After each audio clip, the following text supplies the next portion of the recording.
সব পরীক্ষা আমি তেমন ভালো করতে পারি না, অ্যাটলিস্ট আমার কাছে লাগে আর কি। আমার বন্ধুরা নাম্বার বেশি পায় কম পায়, আমার মনে কষ্ট হয় যে হ্যাঁ ওরা আমার থেকে নাম্বার বেশি পেয়ে গেল কম পেয়ে গেল।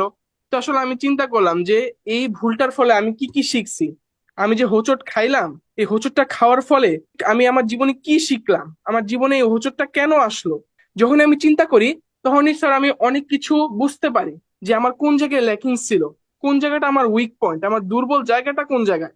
তখন আমি সেগুলো নিয়ে রিসার্চ করা শুরু করি যে ঠিক আছে আমি অন্যদিকে না আগাই, আমি আমার একটা উইক পয়েন্ট কি স্ট্রং করি। তখন আমি ওটা নিয়ে কাজ করতে থাকি।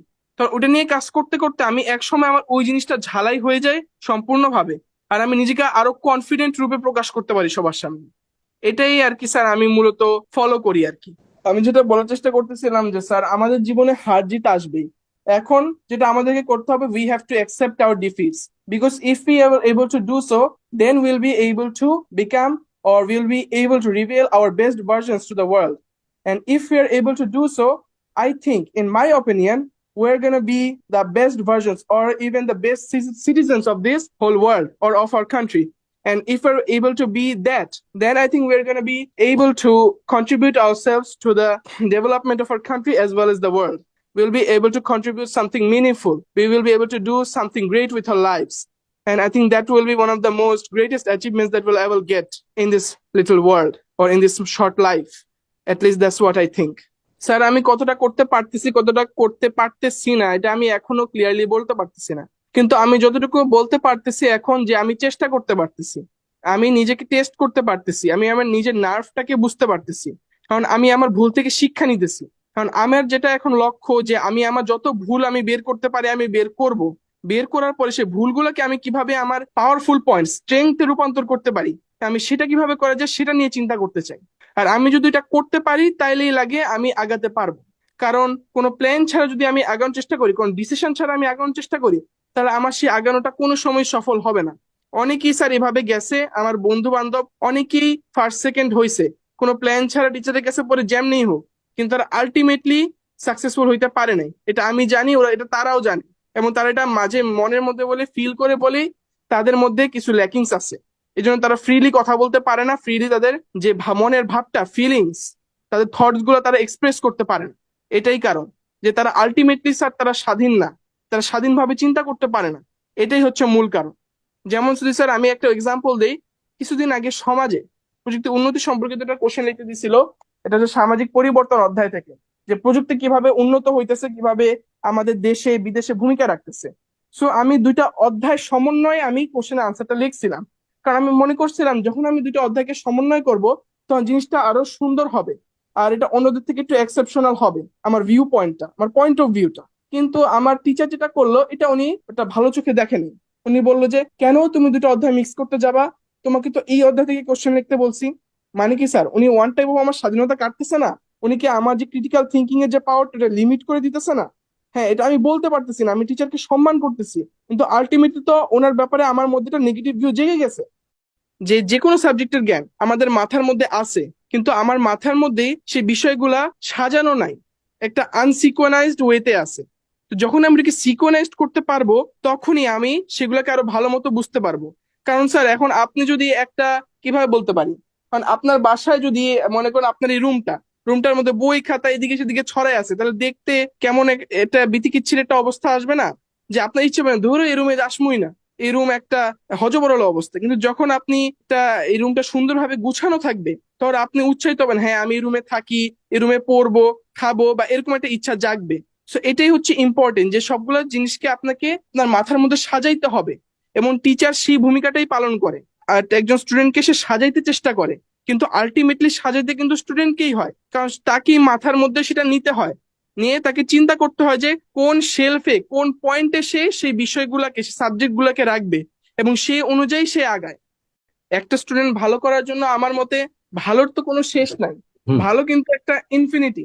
এখন এটা করার জন্য অনেক কিছু করা যায়, কিন্তু আমার যেটা মনে হয় ভালো করার জন্য তাকে প্রথমে তার নিজের ইচ্ছাটাকে বুঝতে হবে, যে সে আসলে কি চাচ্ছে, তার ইচ্ছাটা কি ভালো না খারাপ। তারপর সেটা বুঝবে, বুঝার পরে সে নিজেকে পিউরিফাই করবে, তার নিজের ভুলগুলো সে ধরবে, সে প্র্যাকটিস করবে। এরপরে সে তার নিজের জ্ঞান থেকে সে নিজে যা বুঝে সে তাই তার পড়ালেখায় অ্যাপ্লাই করবে। যদি সে ওইটা করতে পারে তাইলে সে পারবে। আর যদি সে কোনো কিছু না বুঝে, সে না বুঝতেই পারে, সেটা মানুষ, সে না বুঝতেই পারে, তার ভুল হইতেই পারে, হ্যাঁ, তখন সে তার মা বাবা টিচার ভাই বোন যে আছে তার কাছে, যে তাকে যে সে যে তার কাছে ট্রাস্ট ওয়ার্দি, সে তার কাছে জিজ্ঞেস করে সেই কোশ্চেন গুলোর আনসার সে পেতে পারে। তাহলেই স্যার সে একজন ভালো ছাত্র হতে পারবে। একজন ভালো ছাত্র হওয়ার জন্য স্যার তেমন কিছু লাগে না। আপনি একজন এভারেজ স্টুডেন্ট থেকে স্টার্ট করেন, একটু ভালো পড়ালেখা করেন, একটু মনোযোগী হন, প্রত্যেকটা জিনিস একটু রিসার্চ আকারে পড়াশোনা করার চেষ্টা করেন, একটু গবেষণা করার চেষ্টা করেন, আপনি ভালো করবেন। কেউ আপনাকে থামাইতে পারবে না।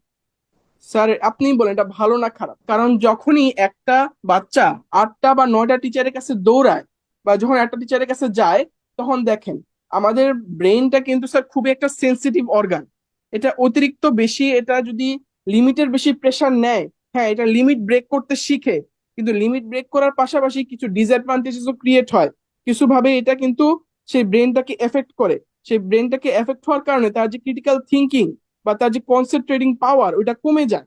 কমে যাওয়ার ফলে কি হয়, সে টিচারের কাছেও মনোযোগ দিতে পারে না।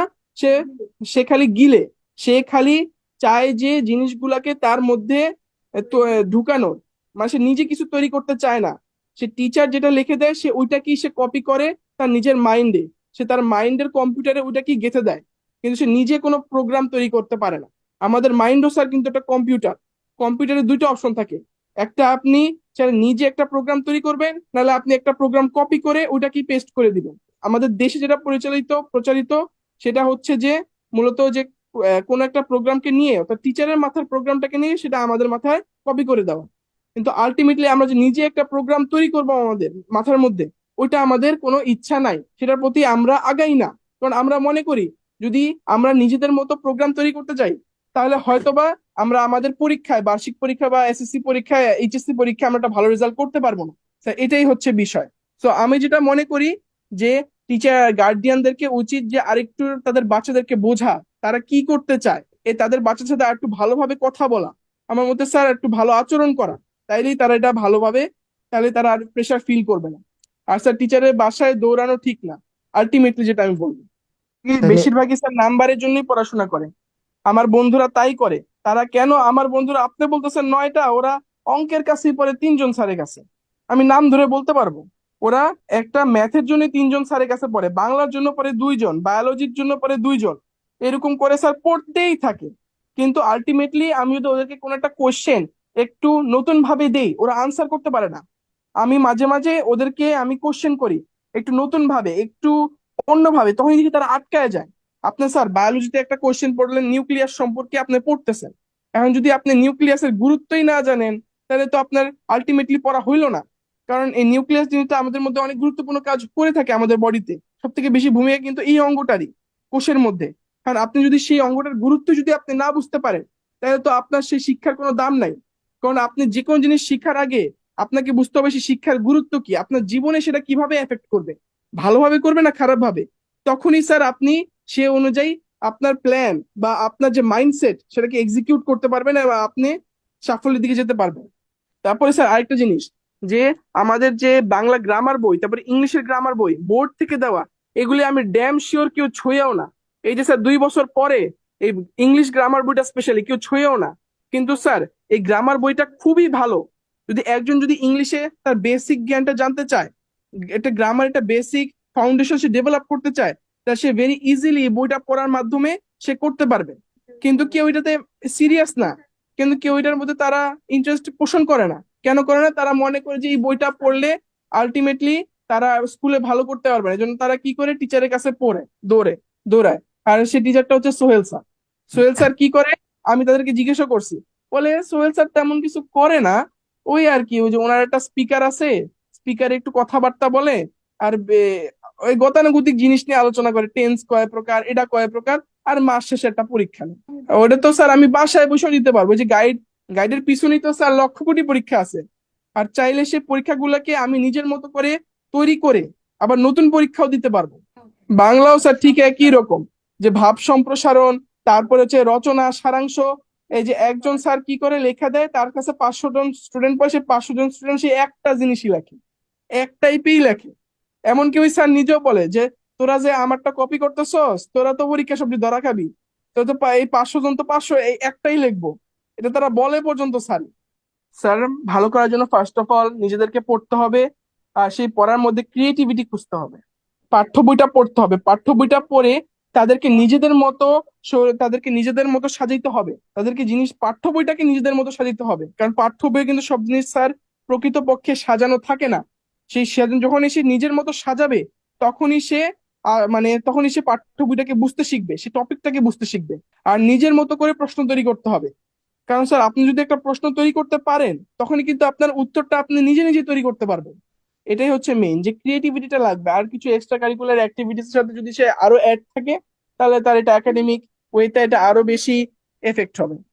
কারণ স্যার আমার তো আলটিমেটলি আমি জানি আমার মা বাবা যতই আমাকে গাইড দিক, আমার টিচার বা যেই থাকুক আমাকে গাইড দিক, আলটিমেটলি মেইন যে স্ট্রিটটা আমাকেই পার হইতে হবে, রাস্তাটা আমাকেই ক্রস করতে হবে, পরীক্ষা আমাকে দিতে হবে, কলম আমাকে চালাতে হবে, ওনারা দিবে না।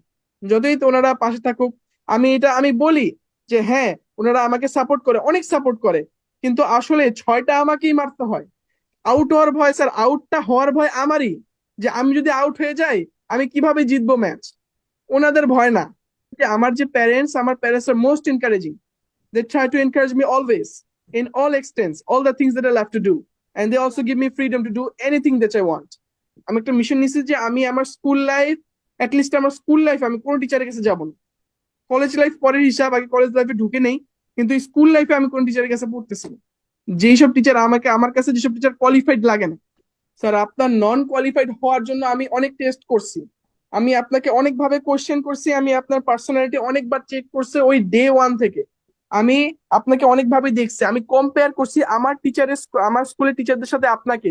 কিন্তু আমি দেখলাম যে না, এই স্যার তো একটু অন্যরকম।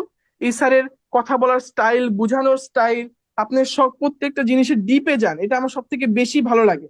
প্রত্যেকটা এই যে আজকে যে স্যার বুঝাইলেন আমাকে, এই যে আমাদেরকে √2 কেন অমূলদ সংখ্যা, আমাদের স্কুলের কোন টিচারই তো স্যার এইভাবে বুঝায় নাই, আইডিয়ালের কোন টিচারই এইভাবে বুঝায় নাই, জীবনে বলেও নাই।